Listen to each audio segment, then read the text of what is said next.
Thank you. I think we will probably have a few more people come joining the session. But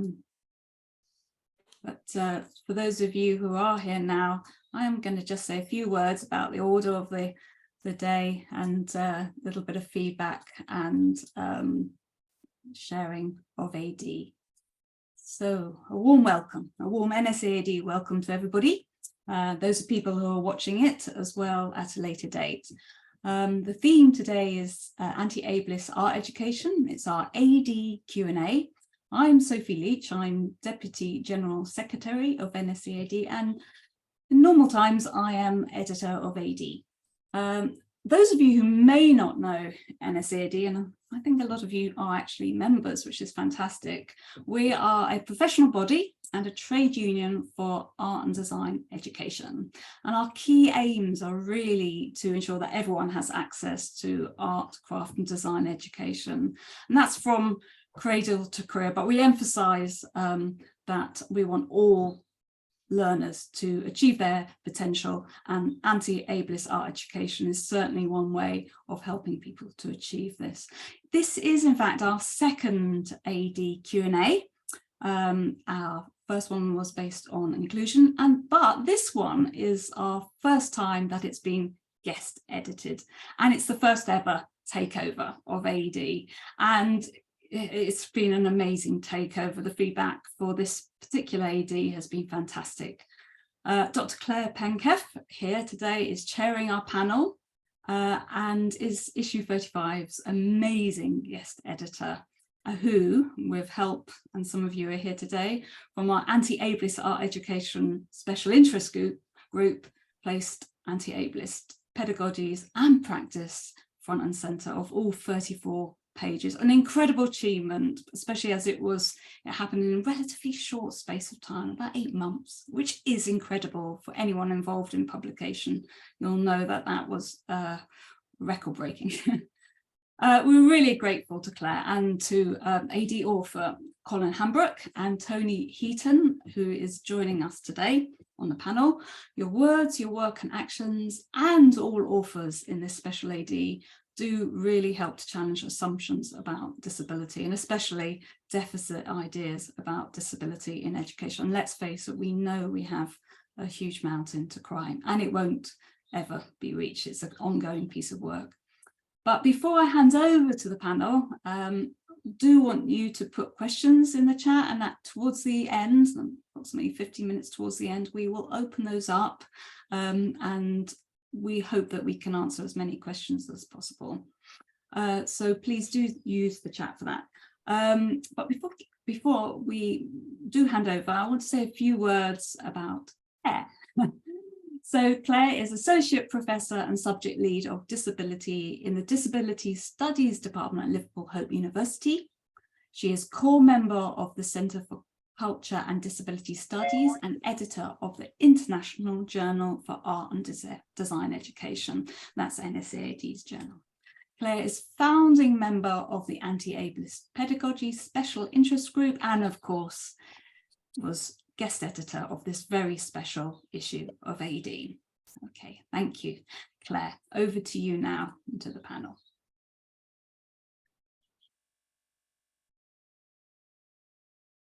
Hello, everybody. It's great to have people here that I know that have engaged and are really sort of key members of the anti-ableist pedagogy group. The idea was to try and advance an anti-ableist pedagogy, which is about attending to issues related to access, but also to recognise curriculum innovation as part of that anti-ableist pedagogy, where we acknowledge the politics of disablement, as Michael Oliver would have described. So I'm very, very pleased that we've got a number of people here from the group, and people who, as Sophie said, have contributed to that takeover issue. I do just have to also thank Sophie. Anybody who's had any other issues of AD will recognise the quality of that publication So it's been fantastic to have a number of artists' work represented there. But it was Sophie's idea to have that takeover issue in the first place. I was a bit daunted, but it came off in the end. It was great. But that's a real tribute to the quality of the work of the people who were contributing to that. So thank you, everybody who's in this meeting who did.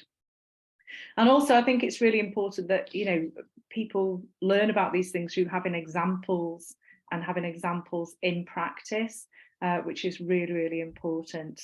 And I think also we've got to try and retain a degree of edginess that the anti-ableist pedagogy suggests, never allowing it to become sort of sanitized and owned by maybe aspects that would want to depoliticize those issues around disablement.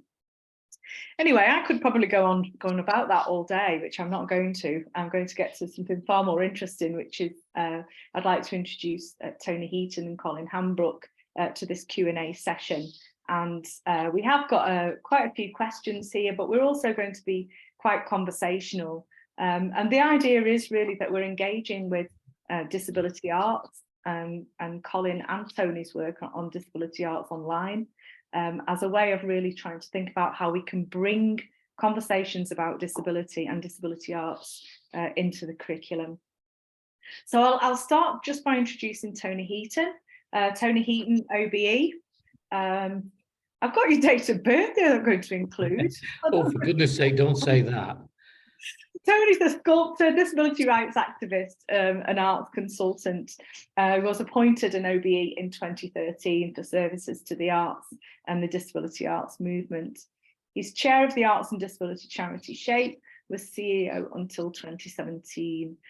Major commissions included Gold Lame. Where is Gold Lame at the moment, Tony? It's in the Riverside Museum in Glasgow. So if anybody's up in Glasgow, go to the Riverside Museum. And thank you for mentioning that. It's serendipitous because it's been there for 3 years, but it actually comes back in February next 23.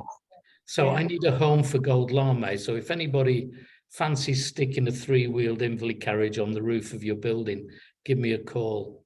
Okay. Thanks, Tony.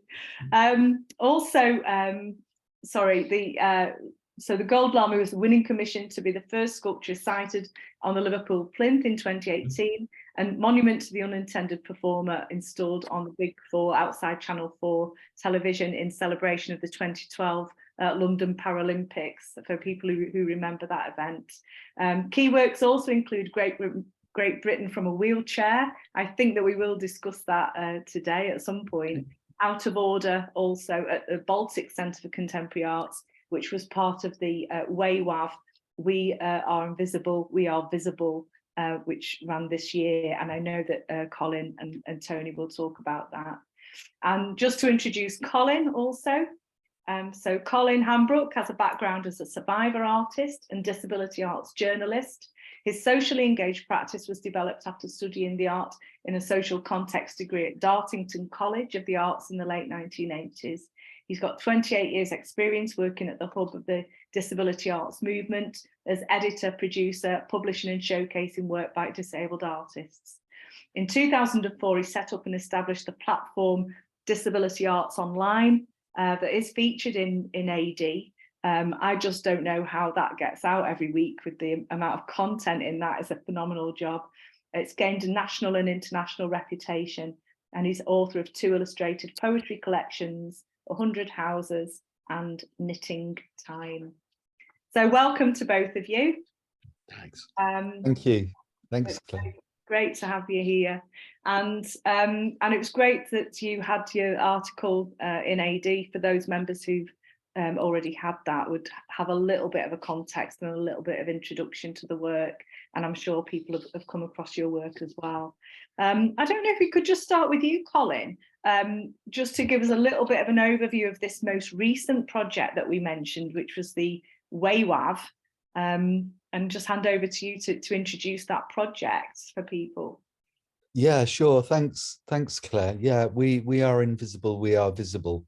It was a project that was developed by Dash Disability Arts Shropshire and Mike Laywood, who applied the Ampersand Foundation, and I and Disability Arts Online were brought in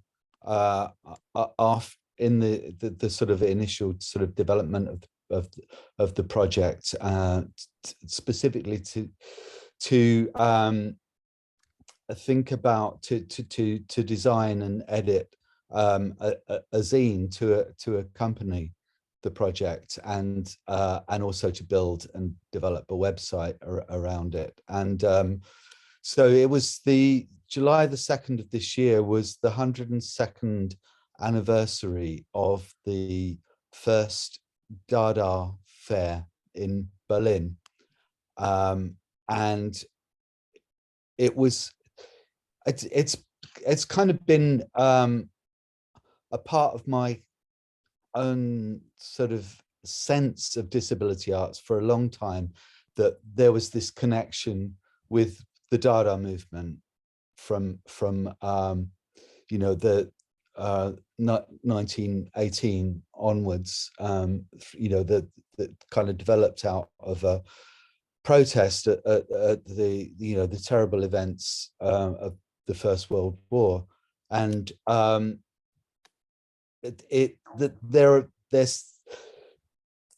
there to me, and to lots of people within the movement, there was always this sort of parallel and I think for disability arts as a genre, as an art sort of concept, Dada fits quite well in terms of the elements of protest and social engagement, and the elements of surprise, and kind of deconstructing kind of the ideas of what art is. And so I kind of jumped at the chance of working with the 31 artists who were engaged through a selection process. You know, Mike at one point was talking about using a bingo machine to select the artists, and to reflect the kind of sense of chaos that is at the heart of Dada. And it was so there was a partnership with the Tate Plus network through the program to get the galleries, 30 galleries from the Orkney Islands to the to St Ives on board to host a disabled artist to produce an intervention for the 2nd of July. And you know, it was really important, because it was the first time really that we've had that kind of a critical mass in terms of disabled artists kind of being visible in mainstream galleries across the country. And it was a very exciting moment in time.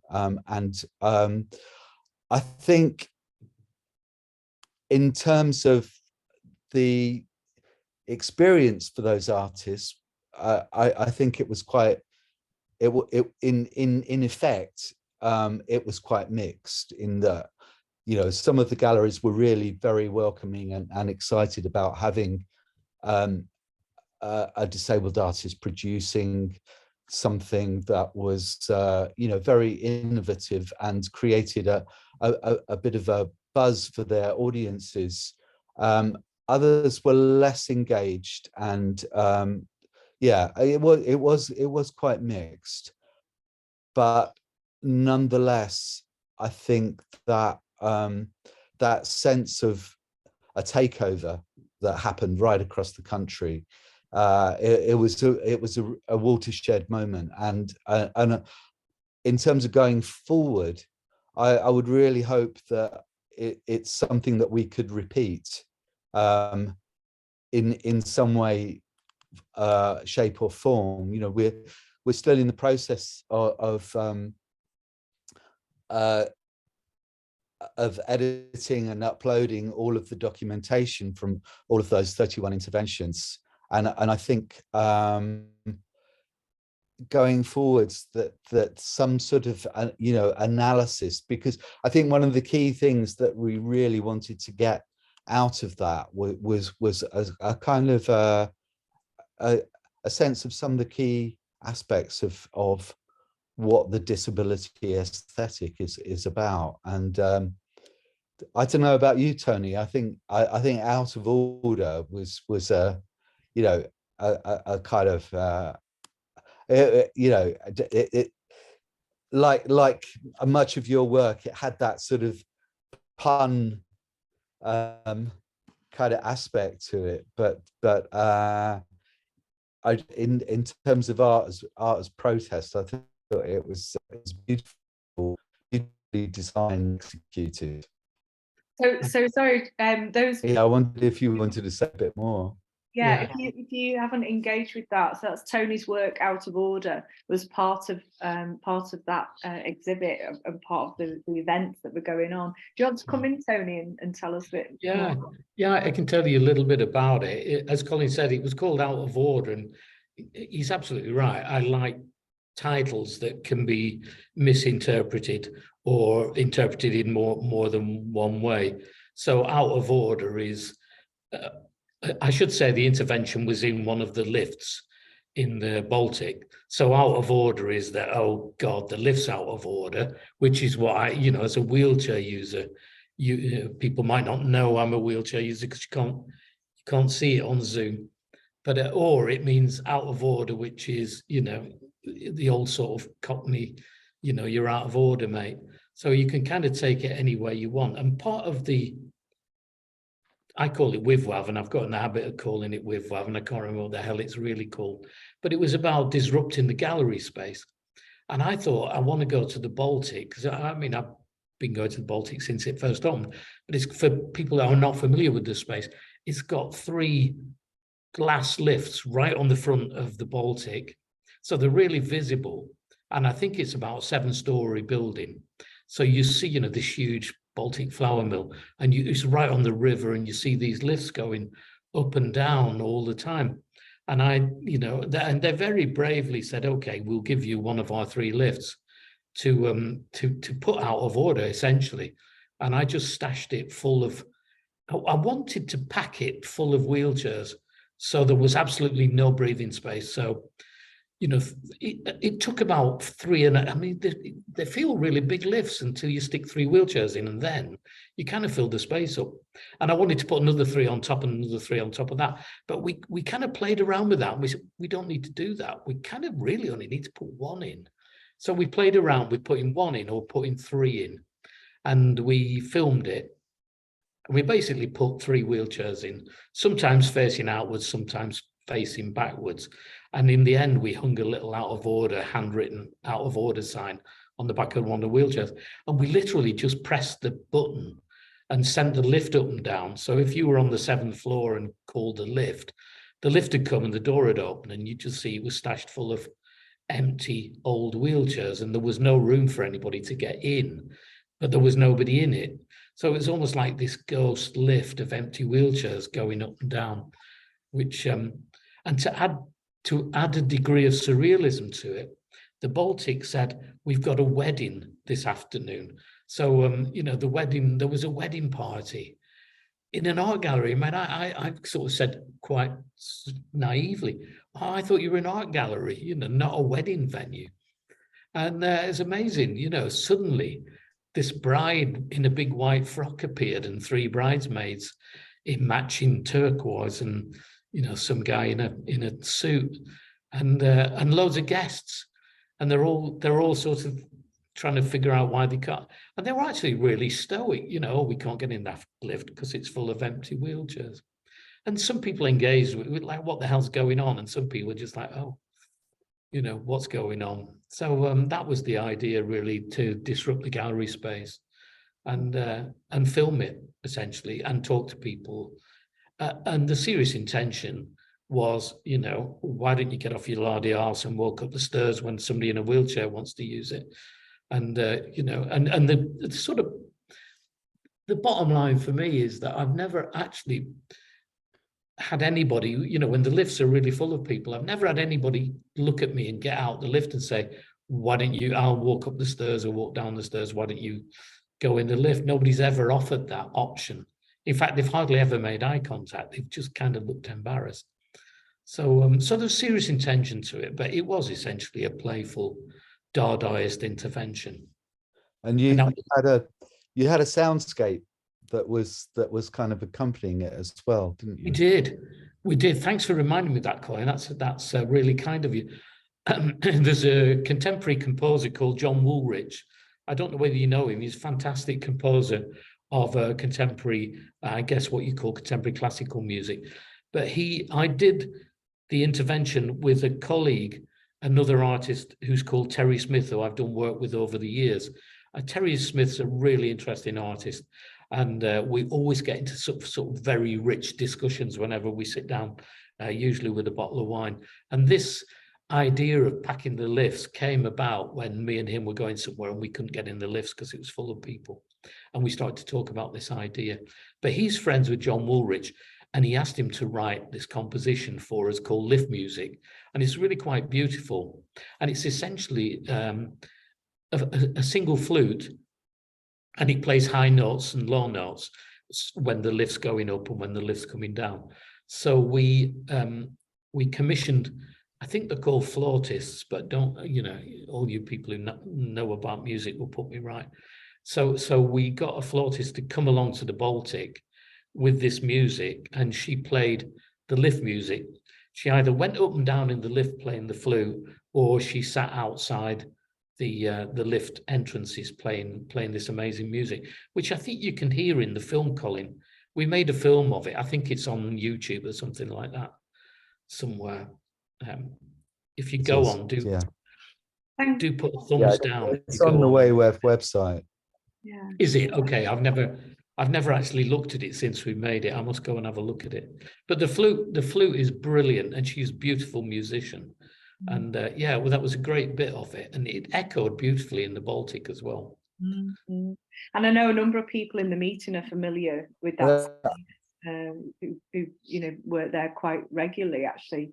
So I think, Colin, we've got a few like technical things, but I'm gonna just try and continue, and maybe if Colin's tech isn't working so well, maybe we could come to you first for this, Tony, because we were obviously highlighting this event, the WAIWAV, highlighting the presence of disability arts in galleries. And one of the things that we've been looking at in terms of the anti-ableist pedagogy group is this concern with an absence of disability, and particularly around the politics of disablement in art education. And so I think it's probably useful for us if we can have some ideas from yourselves about your own experiences of your art education, how that's informed maybe your current practice, or I'll just leave that very open and maybe come to you first on that, Tony. Yeah, no, I'm happy to talk about that. I mean, I became disabled when I was 16 years old. I had a motorcycle accident, and I was going to go to Harris Art Gallery in Preston, but it was not accessible. This kind of thing, it's like a grade 2 listed building. So it was suggested I went to Southport Art College, which was slightly more accessible. So I applied to go there. It wasn't fantastically accessible. I use a wheelchair and I walk with crutches with sort of some difficulty, but when I was 16, I was a bit more nimble. And so I went to Southport Art College. Unbeknownst to me, the principal of the art college had to give up his car parking space, which was right next to the door of the college, so that I could nick his space. I never asked him. It was just decreed that I would get his, reserved parking space. And even more embarrassing is he had his own private toilet facility. And so it was the only one with a wide enough door to get a wheelchair through. So I ended up getting his getting his private toilet space too. So as you can imagine, we got on like a house on fire. You know, I've just nicked the principal's car parking space and his toilet facility, and he'd given that up for a sort of 17-year-old scruffy, long-haired yobbo, really. And so that was my experience of being at art college. I enjoyed it enormously. The greatest thing it taught me was that just 20 miles from where I lived in Preston, you know, very working class life. And when I got to Southport, all the other students are really loaded and all their houses were brilliant, you know, and they all had their own rooms. And one of my colleagues, you know, one of my fellow students, he didn't even have his own room. He had his entire floor of his house was his, you know. It was quite amazing, really. So I learned a lot about privilege, you know, probably less about art, more about the privilege of art. And after the first year, they wrote to my parents and said, we're not sure, you know, he's getting on very well. So maybe better he doesn't come back. I was quite a disruptive student. I put it down to the fact that I'd had a fairly traumatic road traffic accident, and I was quite disruptive. And I think the principal wanted his toilet and his car parking space back. And a few years later, I went to Lancaster University and I studied visual arts. And again, I was discouraged because I didn't have the right qualifications, told to go away and get some A levels. I was a mature student by then. And again, the art department was not accessible, but I sort of made a case and said, look, I can get up the stairs, I just need to leave a wheelchair on the first floor. But very reluctantly, you know, the second year I got in. And actually, when I was leaving in the third year, they started to build a new department for the visual arts. And I said, I'd be really interested to see the plans. And the plans for this 4-story building had no lift in it. And I said, look, you know, there's no lift. Why are you building a building with no lift? And the professor said, well, by the time the building's finished and opened, you'll have left. And I said, yeah, but what about all the other students who come after me? He said, well, you know, there might not be any students after you, which was, you know, ridiculous. And I'd sort of pressed him that there had to be a lift. And he said, well, if we do that, then all the other students are going to lose out because the budget that we were going to spend on cameras and photographic materials and litho presses and all the rest of it, we'll have to find a budget from somewhere. And I publicized it in the students' newspaper, and we got all the students protesting in those days. Students actually protested in those days. So there was like the body of students all saying, down with the professor, up with the lift, sort of thing. So they did get a lift, and I got a 2-1. I think I'd have got a first if I hadn't ever made a fuss about the lift, but you know, this is the power of the hierarchy in the educational establishments. That's a joke, by the way. But we did get a lift in that building, which, you know, which made me realize that we do have to protest, we do have to make a stand, and we do have to insist on access. And why shouldn't we, you know? Mm-hmm. Thanks very much for sharing that. And obviously the lift theme, which was one that you've then revisited. Story of my life for lifts. Yeah. Etched. Colin, do you want to come in terms of your own experiences of art education? Yeah, sure. So I had a very traumatic childhood. I made several suicide attempts before I was even a teenager. My mother had been incarcerated in one of the old style mental asylums, and I had a brain injury as well. And art basically saved my life. I found I realized that I couldn't trust psychiatry because it had tortured my mother, and I knew enough to realize that that was going to be my future, a zombified, kind of drugged up shell of a human being if I you know, if I acceded to what you know, what the NHS had planned out for me, and I found art as a way of explaining the voices and the visions and the hallucinations, and as a way of kind of having a conversation with bits of myself that were very fragmented and distressed. And I got into foundation to be really disillusioned by the fact that the art education system wasn't interested in what I thought was you know, an incredible piece of resilience that there was something about the human spirit that I was manifesting, that there was something really important for society to learn from. But they only wanted me to know about dead artists whose art really didn't mean anything, not to me, or indeed to many of my contemporaries. And so I spent 10 years trying to get into art school, being constantly told, you know, I didn't know the history of art. And it was like, to me, it was, well, if that's what art is about, then what is the point of it?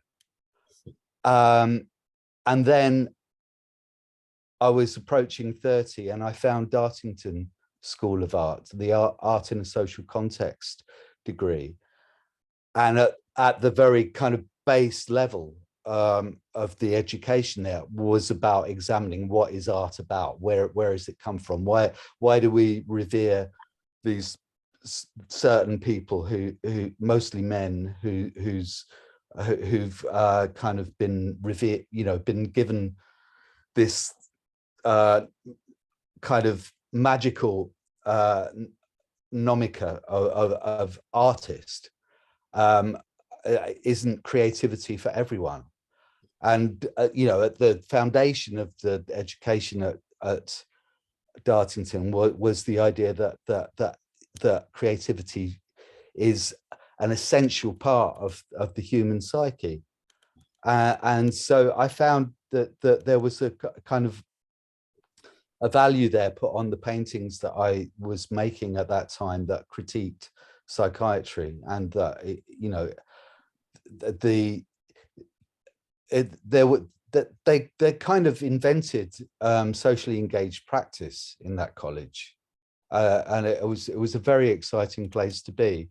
But then, you know, I sort of went on and I tried to get onto MAs, and I had the most appalling experiences kind of being interviewed in the London colleges and at Brighton, and I just incredibly stayed, and everything that I was taught at Dartington about the kind of deconstructing the visual arts and understanding how it works from a social perspective, it was kind of being enacted in all of the colleges that I subsequently visited. And yeah, it's a depressing state of affairs, I think, that socially engaged practice doesn't have, you know, isn't placed, given more importance, that still the Tate kind of will much rather give space to Cézanne or, you know, or whoever else. To me, it's totally meaningless, that work from you know, from the last century that, you know, it is all about sort of the way you make a mark on a canvas. But those places are tourist attractions, Colin, aren't they? They're they're not places to for exploration of, you know, art. Really, they're very safe places. I wonder Yeah. if we can, I mean, I think that is really relevant to, you know, some of the other questions we wanted to come to, which I think does speak to, I mean, the absence of that socially engaged practice that you're talking about, Colin, but more specifically then, the absence of work that is engaged critically with ideas around disability, and particularly the inclusion of disability arts. And I don't know whether you wanted just to, you know, either one of you can come here to talk about this. Obviously, my interest here is that historical exclusion, maybe from the gallery world, but also how that plays out in terms of art education and that lack of presence of critical dialogue around disability within art education in the curriculum. I don't know which one of you wants to start with that. Well, can I jump in and just quick anecdote? My daughter was a school teacher, primary school teacher, and because schools, inner city schools, hugely underfunded, no resources, you know, she used to say, "Oh, Dad, can I pinch some of your postcards of your artwork?" I produce postcards of my artwork to give out as business cards. She said, "Can I pinch some postcards to use to get the kids going, you know, when I'm doing this art class?" Yeah, of course you can. So I gave her loads of postcards of various bits of my sculpture. And so she gave them out to kids, get their imaginations going, all the rest of it. And when the class was over, they all started trooping out. She said, this one little girl was hanging back, you know, and she said, "Oh, miss." She said, yeah, what is it? She said, "Oh, I'm so sorry that your dad's dead." And she said, what do you mean? "My dad's dead." She said, "Well, that your daddy's dead." And she said, "Well, he's not dead. He's alive. You know, he lives over there." And she said, "What made you think he was dead?" She said, well, because he's an artist."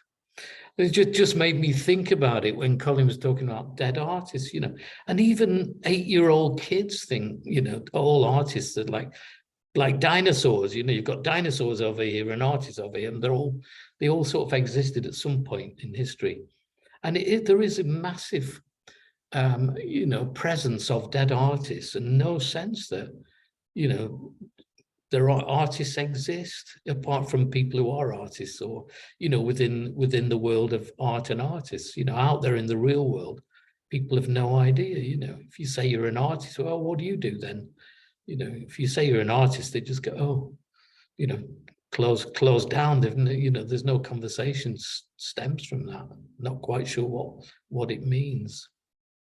And stepping in there, Tony, I think that historic exclusion, a huge reason for that is that the kind of understanding of disability as political, as a social construct, indeed as it plays out in your intervention, Tony, Out of Order, you know, at a very kind of fundamental level, you're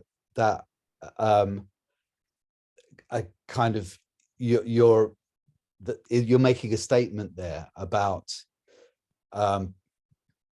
people's preconceptions about disability, and people's kind of the general wanting to push disability away, to hide disability as a social construct.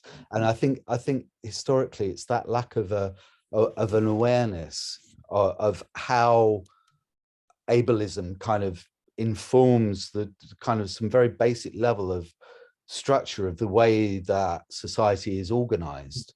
That is the key problem. Yeah, I mean, most of my work is absolutely in your face. There's no subtlety to it, because you know, disability, as you say, people look away from it, and you do have to sort of push it right in front of people to make them engage, well, hopefully engage with it. I think we've talked about this before, but I just think a lot of people are terrified of the notion of disability. It's kind of like death. You know it's there somewhere, but you don't want to engage with it. And I think disability kind of in the same you know, in the same compartment somehow. And people find it strange that we laugh about disability, and, you know, we can kind of, there's a lot of humor within, you know, disabling situations, you know, and you know, we've got huge amounts of anecdotes around the kind of humor around disability. And when you engage with it, it's fascinating, interesting, and quite compelling in many ways, but it's kind of getting people to enter that door with the word disability written on it, because it's almost too terrifying to open the door, isn't it? Just in case. I mean, just to sort of contradict that in a strange way, where I'm trying to welcome people in, I just wanted to say that in the department that didn't want to have a lift in its 4-story building, 3 of the 4 members of staff in that department ended up being disabled people, which is quite an astonishing you know, figure, isn't it? When 3 out of 4 members of staff actually become disabled people throughout the course of their career. Which reminds me, I think it was Leonard Davis, the quote from Leonard Davis about if we live long enough, we all yeah disabled. Yes, it's a club you're all going to join sooner or later. Yeah.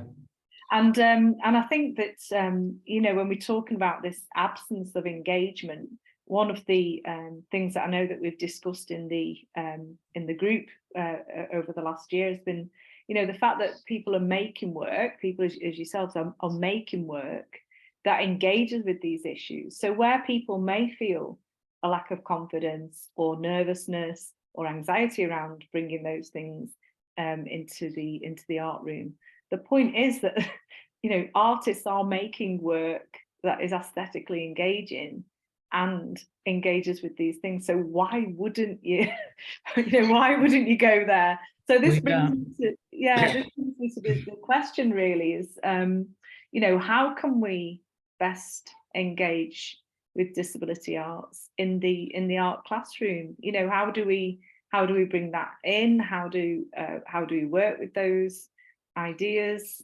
Well, I'll give a plug for Disability Arts Online, because Colin's always too modest, you know, and Disability Arts Online is a fantastic resource. You said in the introduction, you know, what a fantastic resource it is. And I mean, Colin didn't say this, but before that, he worked on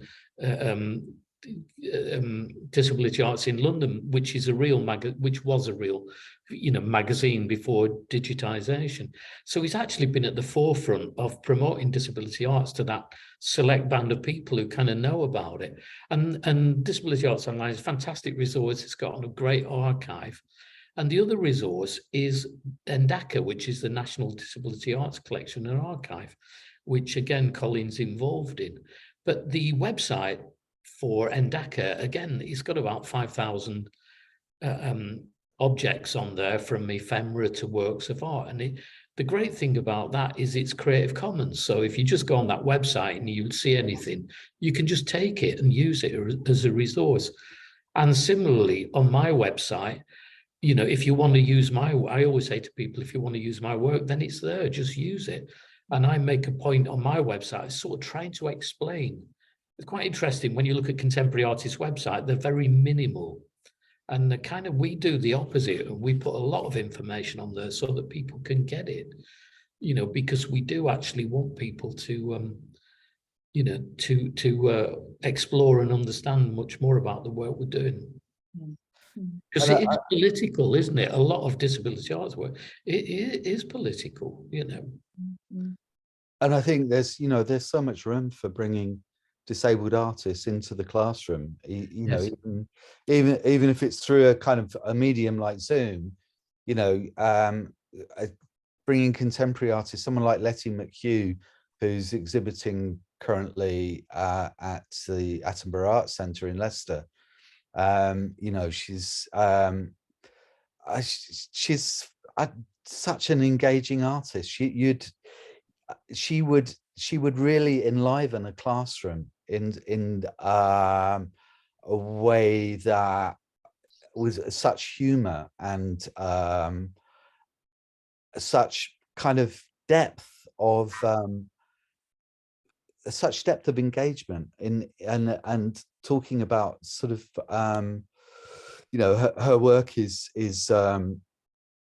kind of based on her experience of having MS, and the kind of periods of isolation that's enforced on her, and anchorite, which is what's showing at Attenborough at the moment, is about the kind of where her mind went, where her imagination went during that period of enforced isolation, and how and you know, she kind of goes back thinking about anchorites in hermit cells, kind of, you know, and going back through history. So there's a whole kind of area around education, around history, around place. A lot of the work was made around Lindisfarne. You know, a whole kind of gamut of different things. She'd have so much to offer. But as you say, I mean, there's that richness in the work, isn't it, where that's, you know, as well as and obviously foregrounded in experiences of disability and disablement, but then in that, like, multiple themes around sort of the human experience. But I think what's important is it doesn't ask people to position disability as separate, or that we have to compensate, or, you know, that it's something really that, you know, this artist has done despite them being disabled, which is sometimes the discourse. It's the fact that it's brought into the room and it informs that rich sort of humanity of the work that you're engaging with. I did some work in one of the London art colleges, and talking about my own work to students, and I think there were 12 or 13 students. I did a day a week over 6 weeks, and after a couple of weeks, 6 of the students got me to one side, you know, over coffee or when we were doing one-to-ones, and they said, you know, according to your definition, I'm a disabled person. And it was quite pertinent, because something just came up in the chat about invisible impairments. And they said, nobody would know I'm disabled. I mean, one of the students had epilepsy, and she was saying that my epilepsy usually manifests itself in the mornings when I wake up.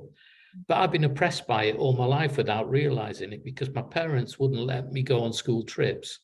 And, you know, and they never talked about epilepsy. They just said, oh, I wasn't feeling very well.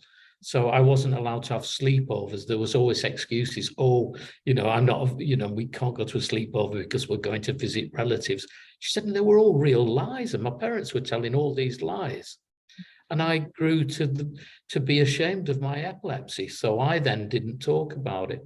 And, you know, those layers of oppression, you know, that's a kind of ableist approach to invisible impairments. And those students started to come out and make fantastic, you know, one guy, mental health, you know, like Colin's story.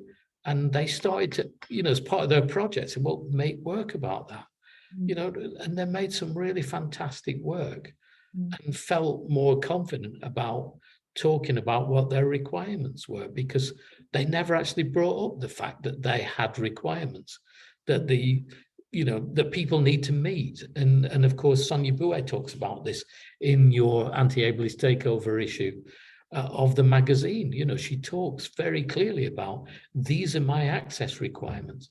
And until people, you know, feel able to come out with what their access requirements are, then they'll just keep being oppressed all the time. And somebody else said in the chat, it's called NDACA, the National Disability Arts Collection and Archive, NDACA. So and we can make that available. Yeah, sure. There's a website, just you can link into it. NDACA. Thank you very much, Tony. And Sonia, Sonia's here, who, as you rightly point out, was in the issue as well. And she's asking then, in terms of, you know, that notion of invisible disability. So she says, you know, putting things in your face, do we have to necessarily be in your face? Which is an interesting question. I also just want to pick up, because I know we've picked up a little bit around that. Sorry, I'm just scrolling down. And then we've Ali Newton, the idea of access needs to span those whose disability means they are often unable to access galleries and need inclusion via Zoom, pacing of events, etc. Some galleries did get more engagement through Zoom when the world opened up. That's largely shrunk. And I know, I know that we've got colleagues here who could talk to that as well. I'm just going to pick up, and Lucy Christian also, who's adds to that. Totally agree. As a disabled person, Zoom, please imagine that word with a glowing cloud behind it, open the world of exhibitions and events. So I don't know whether you want to add anything to that. I mean, this does fit with, you know, where to next, because obviously the things around access through Zoom facilities, you know, did enable people to access things, although there were significant restrictions. But if we're thinking about the sorts of changes that we've had to adapt to, changes maybe that are coming, you know, where are we going next in terms of the sector and in terms of art education? Well, I think we've got to fight back against that. I think we've got to say, no, that door's been opened now and it can't be closed, and really put the pressure on people to say, well, you did it in the pandemic, you've got to keep doing it. You know, I'm involved in the British Art Network, and their conferences have been blended. You know, I did something for the British Council last week, and again for Disability History Month, and it's like, yes, these have got to be blended. We've got to, or we've got to film this. We've got to make it accessible to people. And I think we've got to, you know, really push back against people saying, oh, well, let's get back to normal, because what we'd say is, what's normal? You know, there is no such, you know, the word is kind of redundant as far as that, you know, there is no such thing as normal. You know, I have to say as well, sorry, just before I bring Colin in, that here we've got a colleague who's done some work on that, Amanda Lynch, who's going to be presenting our next meeting in January, who's done a lot of work around access, particularly for disabled artists, and how that's closed down now.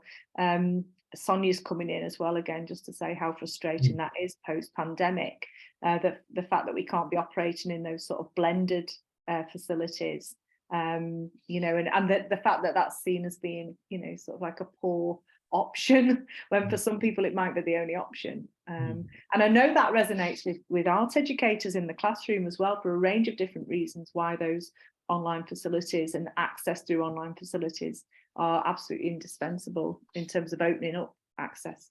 Well, we've got to demand it, but it's the same old story. It's the people who've got the power and rank. They're the ones who've got to make sure it's available. You know, we can ask for it, but it's a two-way thing. You know, the people with power and rank who do these things, they've got to be made accountable so that they do get the tech right. You know, Sonia's point is really pertinent. It's no good if the tech doesn't work or it's kind of partial. You know, we've really got to make sure that everybody gets it right. And I think it's great also that pushing work in those directions is great in terms of the way it opens up creative processes and, you know, aesthetic engagement. And, you know, I'm old enough to remember that galleries weren't accessible physically, you know, back in the day. And the reason they became accessible is that Colin will remind me the name, his name's gone right out of my head, but he was a non-disabled.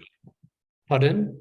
Paddy Maysfield. Paddy Maysfield, non-disabled playwright who was on the arts board and who became disabled. And he said, you can't give grants, community fund grants or lottery grants to galleries unless they're committed to making their gallery 100% accessible. And the whole Arts Council committee were rowing back against that and said, well, it's not practical. And he said, well, if it's not fully accessible, I'm not voting for it, and I don't want anybody on this committee to vote for it. And that's how a lot of galleries became accessible, you know, and now we've got to have the same fight around digital and about tech, so that, you know, so that we make sure that that mistake's not made again. Brilliant.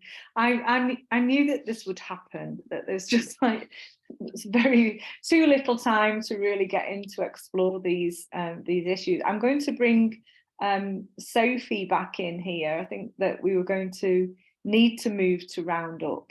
I know that we've got people in chat who were sharing some insights into the way that they've been drawing on work by, Sonia, for example. And I know that we're exploring now the next stage in the project, which is, how do we create resources that enable people to engage, really fully with the disability arts scene, including the websites that you've mentioned there. Sophie, I'm going to give you a chance to come in here, so that we need to round things off, which I'm really sorry about. I think I should just be on here all night having a chat. Can I bring you in, Sophie? Yes, thank you. Thank you very much to everybody, and thank you to those people who are still putting questions in the chat, and those questions, I think, will inform the continuance of these conversations and the work that NSAID does. I just want to be sure that we can keep joining the dots with disability arts online. I think it's absolutely essential. Those gaps that you've spoken of that happen with policymakers, and they happen with policymakers in schools, in the arts and culture. We have, there's education to do through at every level. At the moment, I went along to Tate. They had an event at Tate Modern, and I was fortunate enough to have one of these, and it's fun. It was, I have to say, it was the best. It was like a takeover event. I've been to lots of them there, and I think without a doubt, it was the positivity, the events that were taking place, the atmosphere there was more than a normal going to Tate. It was absolutely brilliant, and it's not less than the work that we can do will bring into classrooms. Disability arts adds to the conversations, our learning, and as you say, if we are all, there can't be anyone on the whole planet that hasn't been impacted in some way in their families, friends by in disability. So it's extraordinary that it's not on the national curriculum, for example, as something that is everybody's right to be engaged with. Also say at the moment, this is AD. There's lots of you in the room tonight that were involved in this, in writing for it. Thank you to to Tony and Colin and Claire. It's open access at the moment. Go to nscaid.org and look in our publications, look in AD, and it's there. And we are inviting, and we want the anti-ableist takeover not to be a one-off, that it's something that we carry on publishing and continue these conversations.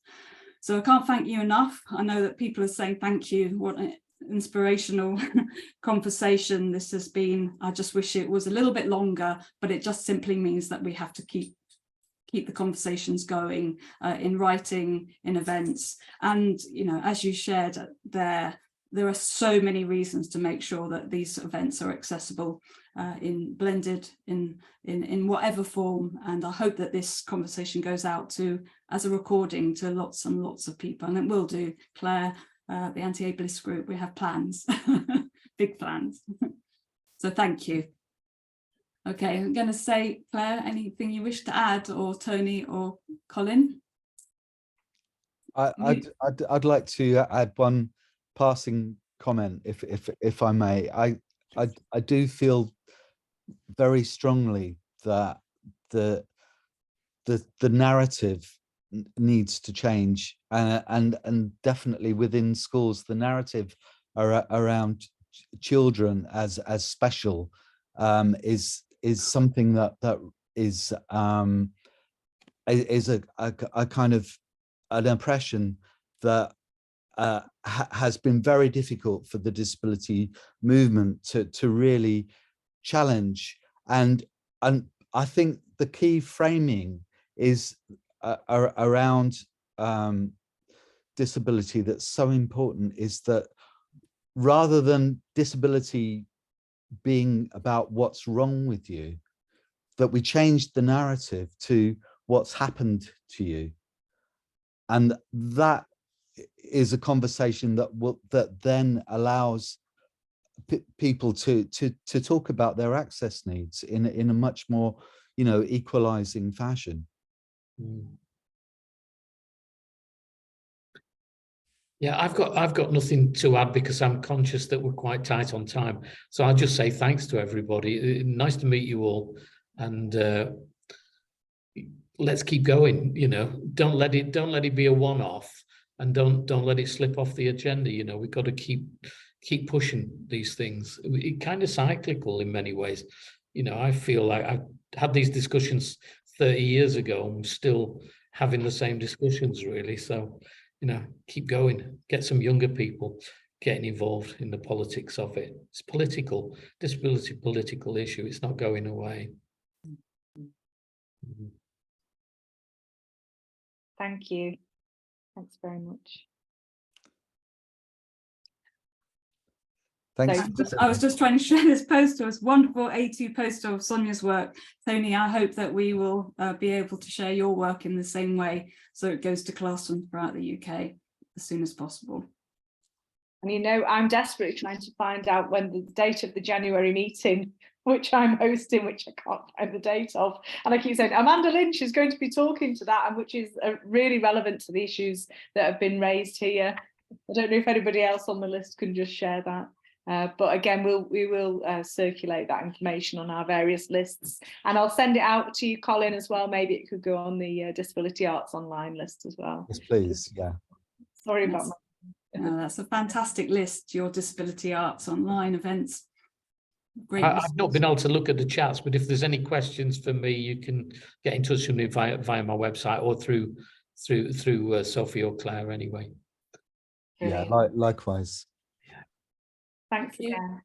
Cool. Thank you, everybody. Thanks for Lovely. coming. Thank you to our Cheers. Bye fantastic now. speakers. Thank Take you. care. Bye.